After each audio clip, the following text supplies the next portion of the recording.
अस्सलाम वालेकुम। ये देखिए हैदराबाद का खूबसूरत चार मीनार।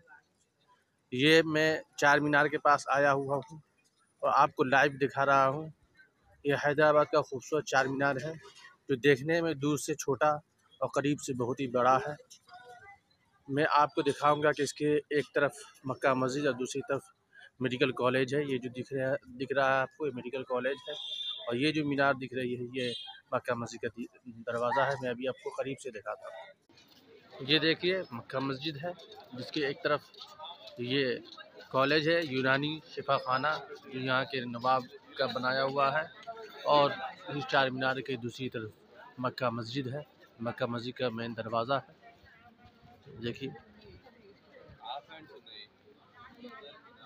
अंदर मक्का मस्जिद। ये देखिए ये चार मीनार और ये शिफा खाना हॉस्पिटल जिसे कहते हैं।